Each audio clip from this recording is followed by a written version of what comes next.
Necrophilia, also known as necrophilism, necrolognia, necrocortis, necrochlisis, and thanatophilia, is sexual attraction towards or a sexual act involving corpses. It is classified as a paraphilia by the World Health Organization (WHO) in its International Classification of Diseases (ICD) Diagnostic Manual, as well as by the American Psychiatric Association in its Diagnostic and Statistical Manual (DSM). Origins of term. Various terms for the crime of corpse violation. Animate 16th through 19th century works on law and legal medicine.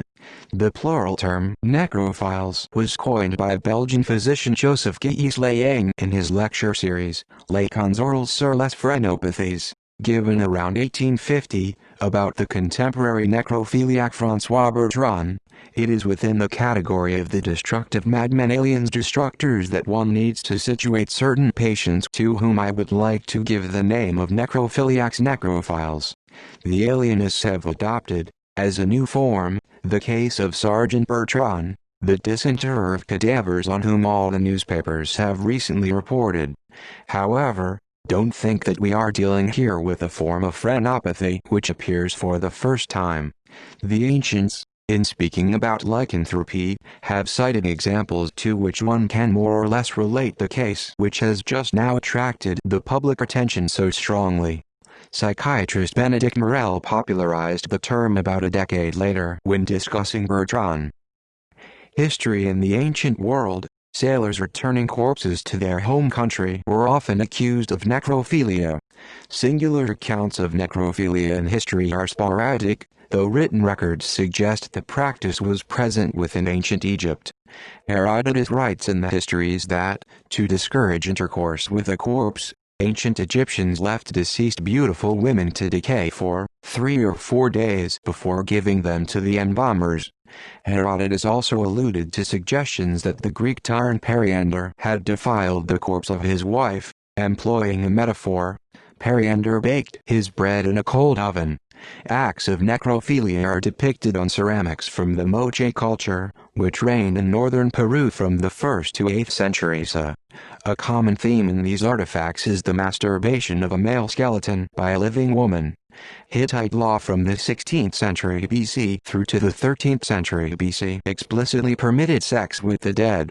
In what is now northeast China, the ethnic Xianbei Emperor Murongxi, 385–407 of the later Yan state had intercourse with the corpse of his beloved Empress Fu Zonying, after the latter was already cold and put into the coffin. In Renaissance Italy, following the reputed moral collapse brought about by the Black Death and before the Roman Inquisition of the Counter-Reformation, literature was replete with sexual references. These include necrophilia, as in the epic poem Orlando Innamorado by Matteo Maria Boiardo, first published in 1483. In a notorious modern example, American serial killer Jeffrey Dahmer was a necrophiliac. Dahmer wanted to create a sex slave who would mindlessly consent to whatever he wanted. When his attempts failed, and his male victim died, he would keep the corpse until it decomposed beyond recognition, continuously masturbating and performing sexual intercourse on the body. To be aroused, he had to murder his male victims before performing sexual intercourse with them. Dahmer stated that he only killed his victims because they wanted to leave after having sex, and would be angry with him for drugging them. British serial killer Dennis Nilsen is also considered to have been a necrophiliac. Classification in the Diagnostic and Statistical Manual of Mental Disorders, 5th edition, DSM-5, recurrent, intense sexual interest in corpses can be diagnosed under other specified paraphilic disorder, necrophilia, when it causes marked distress or impairment in important areas of functioning. A 10-tier classification of necrophilia exists. Role players, people who get aroused when pretending their partner is dead during sexual activity. Romantic necrophiliacs, bereaved people who remain attached to their dead lover's body. Necrophiliac fantasizers, people who fantasize about necrophilia, but do not physically interact with corpses. Tactile necrophiliacs, people who are aroused by touching or stroking a corpse. without engaging in intercourse. Fetishistic necrophiliacs.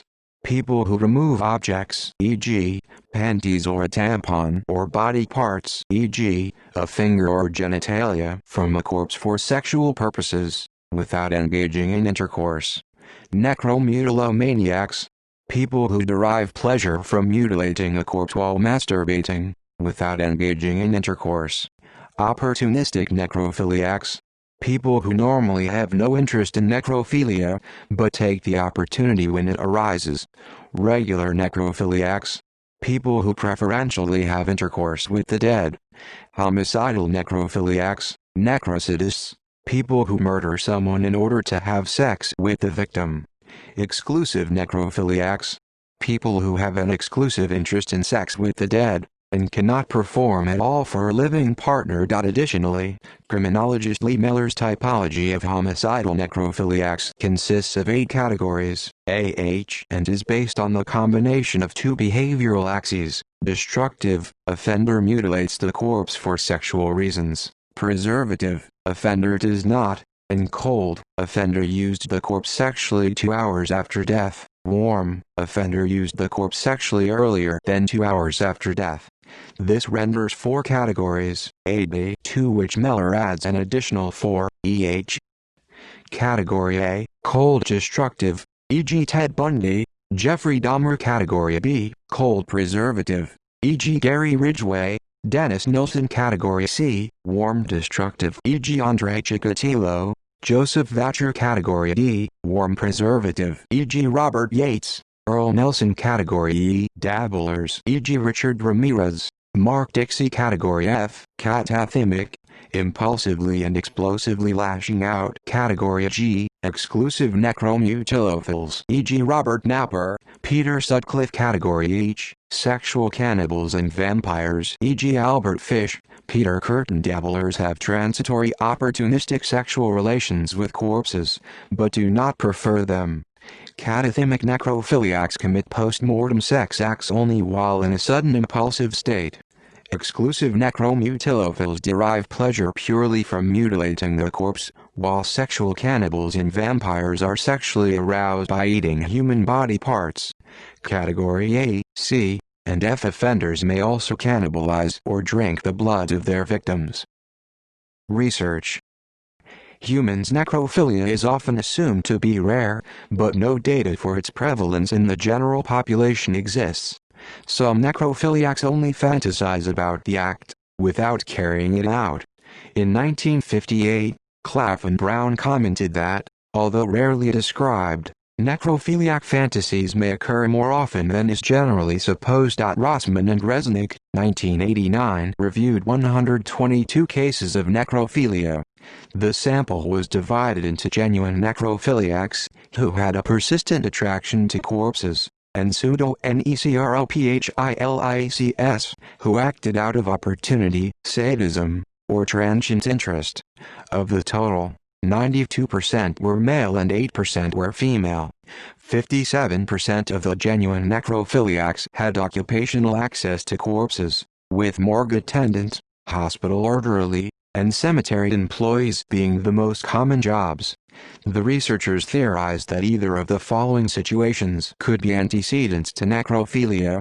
The necrophiliac develops poor self-esteem, perhaps due in part to a significant loss. A. They are very fearful of rejection by others and they desire a sexual partner who is incapable of rejecting them. And or B. They are fearful of the dead, and transform their fear, by means of reaction formation, into a desire. They develop an exciting fantasy of sex with a corpse, sometimes after exposure to a corpse. Motives. The most common motive for necrophiliacs is the possession of a partner who is unable to resist or reject them.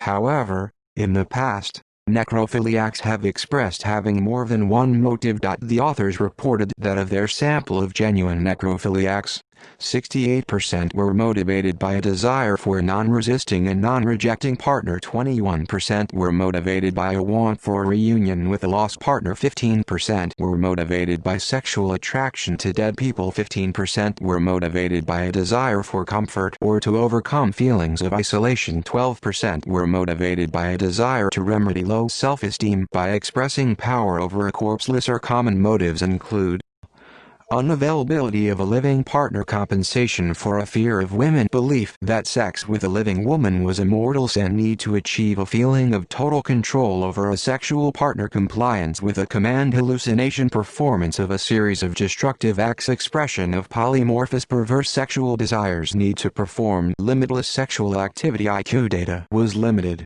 but not abnormally low.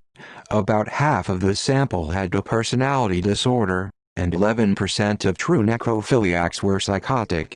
Rossman and Resnick concluded that their data challenged the conventional view of necrophiliacs as generally psychotic, mentally deficient, or unable to obtain a consenting partner. Rossman and Resnick, 1989, reviewed information from 34 cases of necrophilia describing the individual's motivations for their behaviors.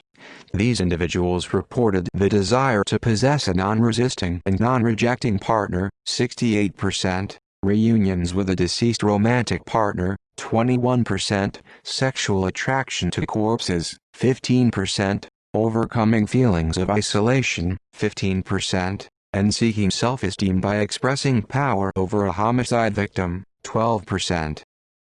Other animals. Necrophilia has been observed in mammals, birds, reptiles and frogs.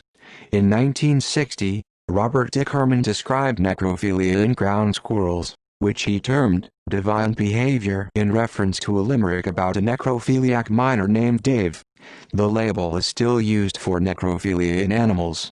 Certain species of arachnids and insects practice sexual cannibalism, where the female cannibalizes her male mate before, during, or after copulation.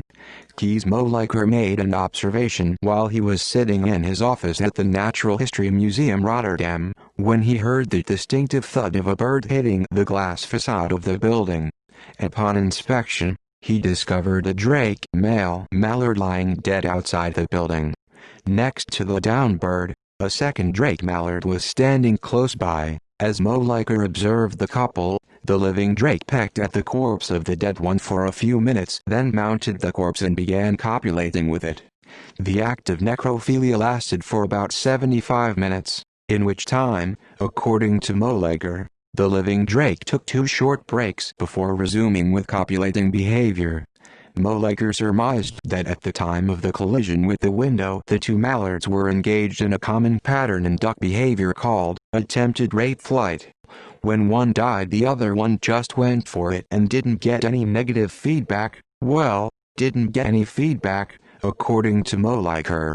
Necrophilia had previously only been reported in heterosexual mallard pairs. In a short paper known as Sexual Habits of the Adelie Penguin, deemed too shocking for contemporary publication, George Murray Lovick described little hooligan bands of penguins mating with dead females in the Cape de Rookery, the largest group of Adelie penguins, in 1911 and 1912. This is nowadays ascribed to lack of experience of young penguins. A dead female, with eyes half closed, closely resembles a compliant female. A Gentoo penguin was observed attempting to have intercourse with a dead penguin in 1921. A male New Zealand sea lion was once observed attempting to copulate with a dead female New Zealand fur seal in the wild. The sea lion nudged the seal repeatedly, then mounted her and made several pelvic thrusts. Approximately 10 minutes later, the sea lion became disturbed by the researchers' presence, dragged the corpse of the seal into the water, and swam away while holding it. A male sea otter was observed holding a female sea otter underwater until she drowned before repeatedly copulating with her carcass. Several months later, the same sea otter was again observed copulating with the carcass of a different female.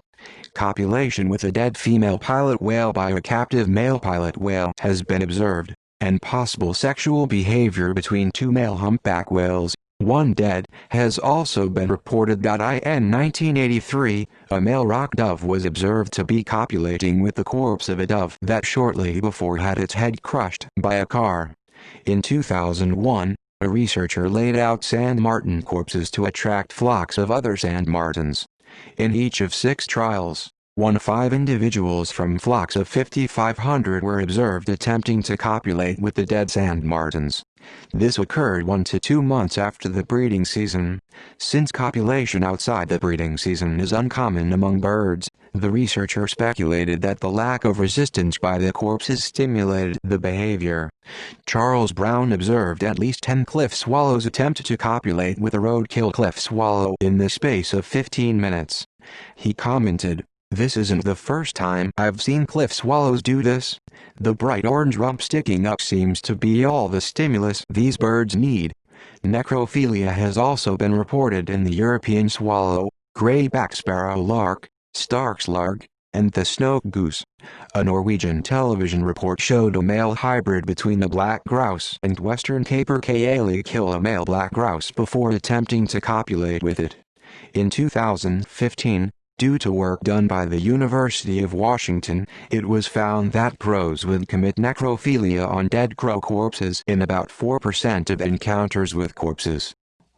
Necrophilia has been documented in various lizard species, including Ameiva, the leopard lizard, and Holbrookia immaculata. There are 2 reports of necrophilic behavior in the sleepy lizard, Tilica rugosa. In one, the partner of a male lizard got caught in fencing wire and died.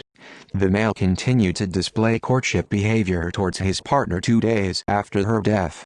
This lizard's necrophilia was believed to stem from its strong monogamous bond.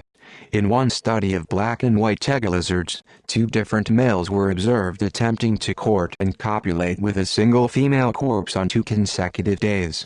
On the first day, the corpse was freshly dead, but by the second day it was bloating and emitting a strong putrid odor.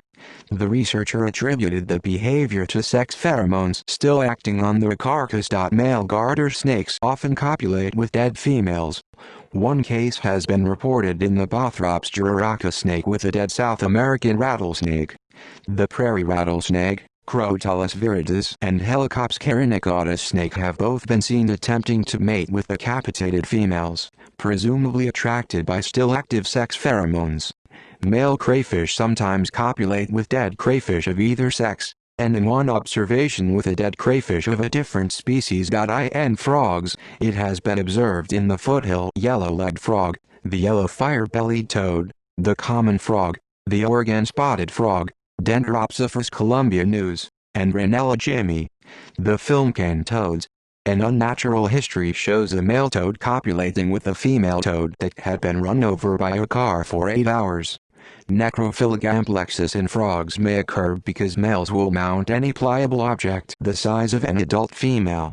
If the mounted object is a live frog not appropriate for mating, it will vibrate its body or vocalize a call to be released. Dead frogs cannot do this, so they may be held for hours. The Amazonian frog Rhinella proboscidea sometimes practices what has been termed functional necrophilia. A male grasps the corpse of a dead female and squeezes it until its oocytes are ejected before fertilizing them. Treatment for necrophilia is similar to that prescribed for most paraphilias. Besides advocating treatment of the associated psychopathology, there is little known on the treatment of necrophilia.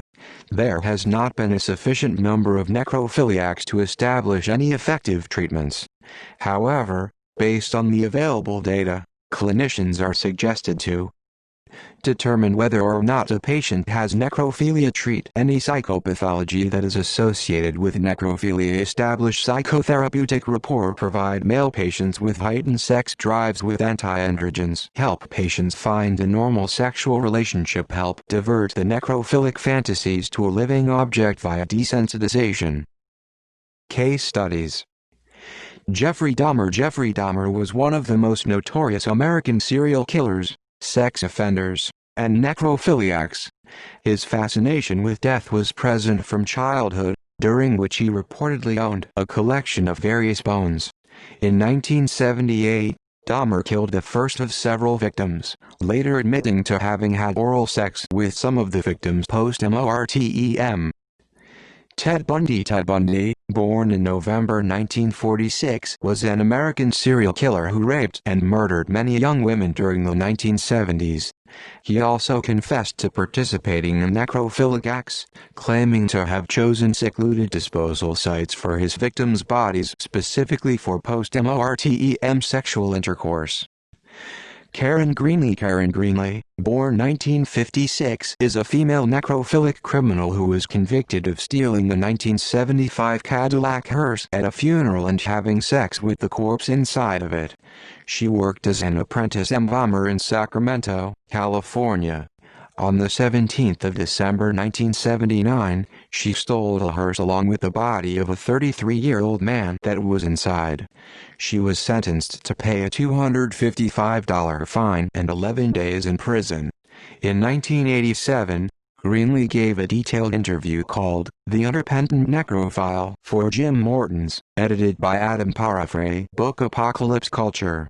In this interview, she stated that she had a preference for younger men and was attracted to the smell of blood and death. She considered necrophilia an addiction. The interview was held in her apartment, which was apparently a small studio filled with books, necrophilic drawings, and satanic adornments. She also had written a confession letter in which she claimed to have abused 40 male corpses.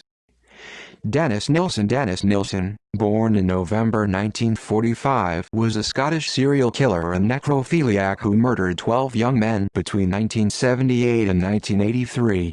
Following the death of his grandfather and his mother's explanation that the dead are in a better place, Nilsen developed an association between death and intimacy, later finding posing as a corpse a source of sexual arousal. In 1978, Nilsen committed his first murder and enjoyed intercourse with the victim's corpse, keeping the body for months before disposal. Nilsen was reported to have sexually abused the corpses of various victims until his arrest. Legality.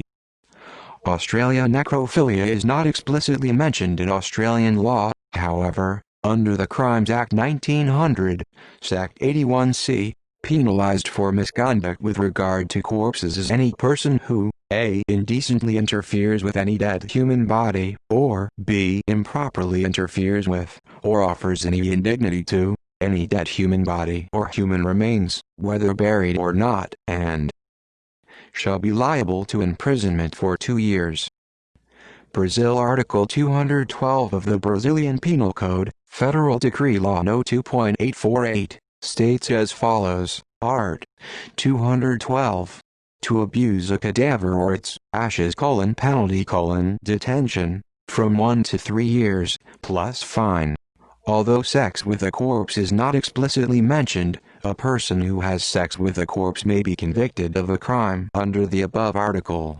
The legal asset protected by such article is not the corpse's objective honor, but the feeling of good memories, respect, and veneration that living people keep about a deceased person.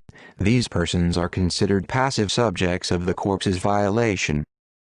India. Section 297 of the Indian Penal Code, entitled Trespassing on Burial Places, etc., states as follows: Whoever, with the intention of wounding the feelings of any person, or of insulting the religion of any person, or with the knowledge that the feelings of any person are likely to be wounded, or that the religion of any person is likely to be insulted thereby, commits any trespass in any place of worship or on any place of sculpture, or any place set apart from the performance of funeral rites or as a depository for the remains of the dead, or offers any indignity to any human corpse, or causes disturbance to any persons assembled for the performance of funeral ceremonies, shall be punished with imprisonment of either description for a term which may extend to 1 year, or with fine, or with both.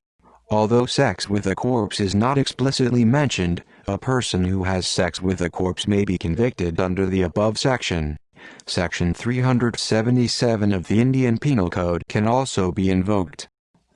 New Zealand. Under Section 150 of the New Zealand Crimes Act 1961, it is an offence for there to be misconduct in respect to human remains, Subsection B elaborates that this applies if someone improperly or indecently interferes with or offers indignity to any dead human body or human remains, whether buried or not. This statute is therefore applicable to sex with corpses and carries a potential 2-year prison sentence, although there is no relevant case law. South Africa Section 14 of the Criminal Law, Sexual Offences and Related Matters Amendment Act, 2007 prohibits the commission of a sexual act with a corpse. Until codified by the Act, it was a common law offense. Sweden Section 16, Paragraph 10 of the Swedish Penal Code criminalizes necrophilia, but it is not explicitly mentioned. Necrophilia falls under the regulations against abusing a corpse or grave, Brott mot Grifteford, which carries a maximum sentence of 2 years in prison.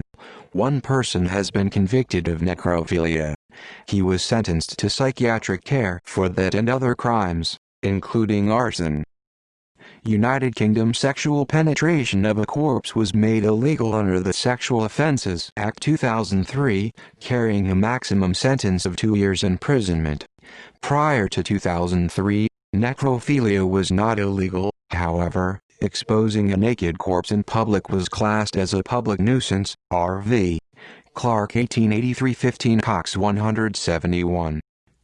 United States. There is no federal legislation specifically barring sex with a corpse.